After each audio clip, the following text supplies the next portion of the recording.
What's good, people? Welcome back to the channel. KG is back, and it is time for another edition of Transfer Talk. And I'm going to get into comments made by two of our players that should hopefully be outgoings this summer in both Patrick Bamford and Sam Byram. I want to speak about their comments about their futures at the football club. And I'm also going to name a Manor Solomon alternative if we cannot get the Israeli winger on a permanent deal from Spurs. Before I get into that, please like the video, subscribe to the channel, and of course, drop your thoughts and comments below. And big up to every single member of the channel. That support goes a long way. And if you want to become a member of the channel, the link is in the description. So let's start with the Manor Solomon alternative. And the only reason why I'm going into this is just in case we can't get it done. I do believe at wing we are pretty set. Unless there's anything that we don't know, obviously we're not going to find out yet. You know, talks about players' futures haven't taken place yet. I mean, some of them are out in Vegas, some of them are out in New York. You know, they're on holiday right now, understandably so. But if we cannot get Manor Solomon over the line and he decides to go elsewhere, then I've been looking for an alternative. I think it's pretty safe to say if at this point in time we've got Gnonto on the left, we can use Dan James and Ramazani on the right, or Ramazani can play left and right, so that's pretty set. But we will need another winger. 100% we'll need another one. Well, Zuriko Davitashvili is at St. Etienne, who are battling relegation in League 1. They literally have 2 games to save themselves from relegation.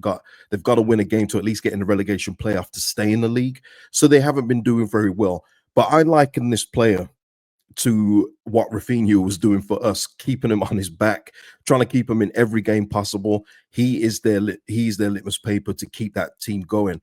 And the reason why I've named him is because if you watch him play, or if you've ever seen him play, he's literally Manor Solomon, just with probably quicker feet. He's probably got a bit more of a burst of speed than Manor Solomon, but not by that much. But they are literally the same player. It's that right footer on the left, cut inside, do my best, or if I'm going to go on my left, I'm going to cross it in across the box. You would think it's the same player. I urge you to go and watch. If you can find some highlights of him, go and watch some highlights of him, and you go, that just looks like Manor Solomon. So, and that's why it would be an absolute seamless fit for me. He can play across all the forward line. He can play, he predominantly plays off the left, but he can play attacking midfielder, can play off the right. So he's a bit like Ramazani in that way, and I guess Gnonto as well. So he's very adaptable, but his best work is off the left.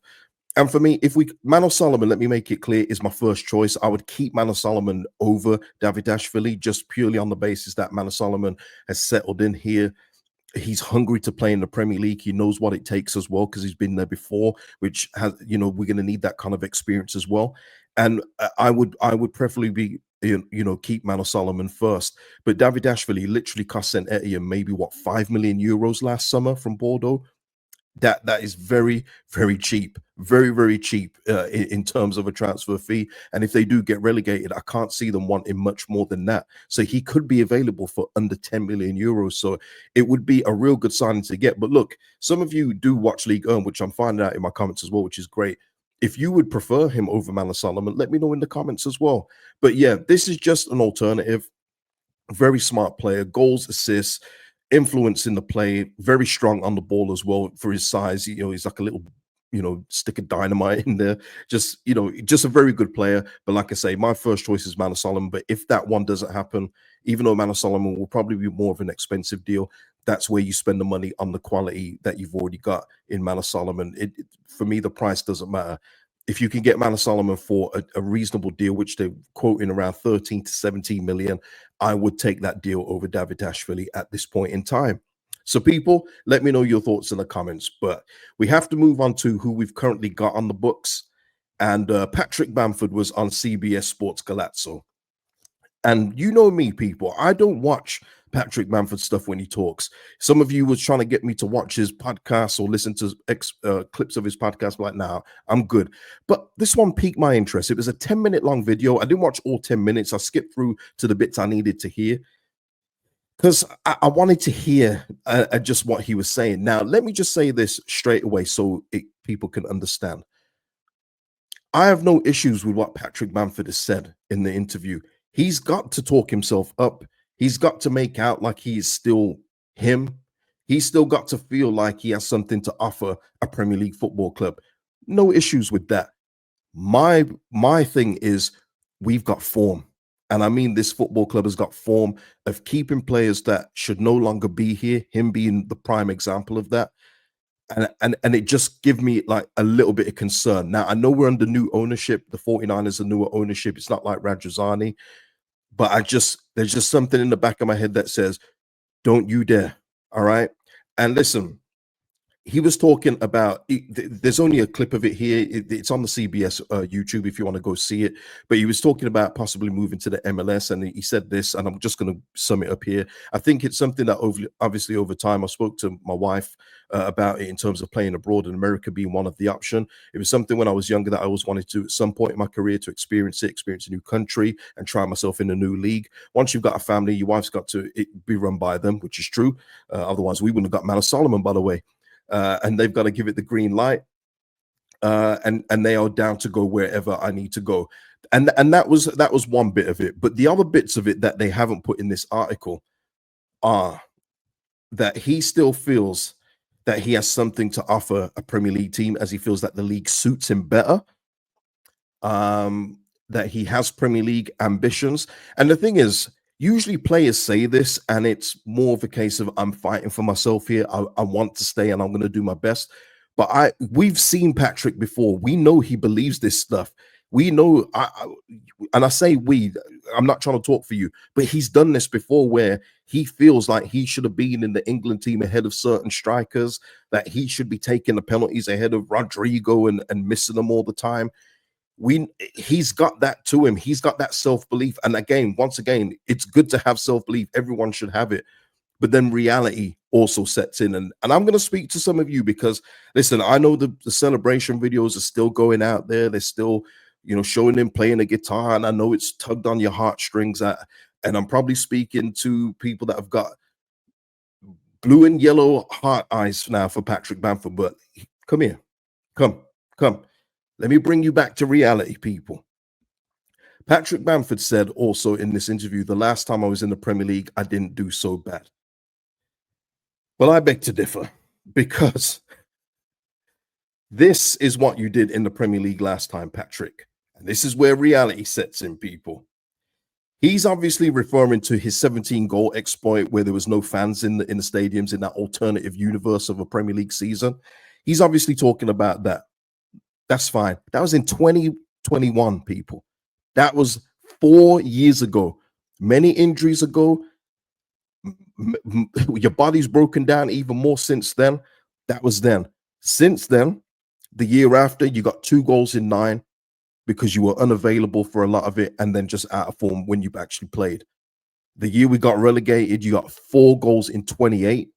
And you missed chances that are just unspeakable at this point. No point even trying to revisit them. If you remember, you remember. If you've blocked it out, good for you. I haven't. And that is what I hope that the Leeds United board are remembering when they hear Patrick Bamford speak. Listen, he's not in control now. The club are in control. He has 1 year left on that deal. 1 year. This isn't a case now when we've spoken before, and it's like, if the club can come to an agreement with him, then sever the contract or, mutually agree to terminate it. It's a completely different scenario now. We're in the Premier League. He has 1 year left. The club are in control. So if he happens to stay here, then this is all on the club. I don't blame Bamford if he used to stay here. Of course he want to stay. He's a Premier League player on Premier League money now. I don't blame him one bit, but it's now on the club to take action and say, sorry, this is as far as you go. Let me just remind everyone else who is still, listening to the guitar strum and going, oh, that's my Patrick. This was his stat line from the Championship just this season. Doesn't matter if it was substitute appearances, starts, doesn't matter. There's been other players that have had substitute appearances in the main and have got 9 goals. Willie Nonto. All right. That's Patrick Bamford now. Doesn't matter what he says. Doesn't matter what he believes. This is Patrick Bamford present day. And if this club are serious about the Premier League, then he will play no part of it. Rexom are still interested, and they did touch on that in terms of, oh, have you seen the Rexom boys? They didn't come out and say, have you spoken to Rexom? They're just asking if he interacted with the players. He said, no, I don't really know any of them anyway, but we do know that they're here because it says welcome to Rexom on their hotel. But what I'm saying here, people, is I've named other strikers that we should be going to get. That's what Leeds United should be now, looking to the future, looking for the now. And that is what, if you're going to allow Patrick Bamford to stop you from progressing, then that's all on the 49ers and this football club. And it'd be very, very disappointing, very, very disappointing if he's still here at the start of the season. He shouldn't be anywhere near this team. There's nothing he can offer people. And I can already see some of you saying, yeah, but Cage off the bench, he could be an option for what, guys? He wasn't even a good option off the bench in the championship. But look, I know what Patrick's doing here. He's talking himself up, and he's every right to. Says he's got a lot more years in the tank, but Leeds United cannot fall for the spiel. Move on this summer. Somebody else who's been talking about his future is Sam Byram. And this one's just a little bit shorter for me. Sam Byram, again, we need to overhaul the left back and positions, and we do need an additional right back. For me, Sam Byram can't be here. But if he is to stay, and I mean if, he has to be the 5th choice. And I mean, it's one of those where you see his stat line at the end of the season, and it's maybe 2 substitute appearances only. Okay. And that's in the games that we happen to win, right? Where we're possibly comfortable in 2 games. He cannot be a Premier League option for a start. It can't, guys. Take all your emotion out of it. Take all of the work that he's done, because he's done well. But even in that last game that we played at Plymouth, there were signs there that he, even from last season, that he slowed down even more. Manor Solomon's begging for the option on the left. He's nowhere to be seen. Nowhere to be seen, guys. And it's one of those where that's in the championship. In the Premier League, he'd get torn apart. He'd be ripped apart. So if you're looking to just keep the homegrown quota up and just add him to the squad in that way, make him 5th choice, and it's a cheap deal, fine. Oh, okay. But if he's going to be one of the main 4 fullbacks you're going to use, there's going to be trouble. And that's me. I have to bring the reality to people. I know everyone wants to live. Oh, I hope we can keep all this group together. Guys, we can't. Some people have to go for quality to move in, and it is just as simple as that. But that's it, the edition for today, people. I hope you've enjoyed it. Please hit the likes on the video. It helps out the channel, helps out me out in the algorithm. Need all the help I can get. But listen, I will see you in the next one, people. Give me your thoughts on anything discussed below if it's sensible, and I'll see you in the next one. Peace out.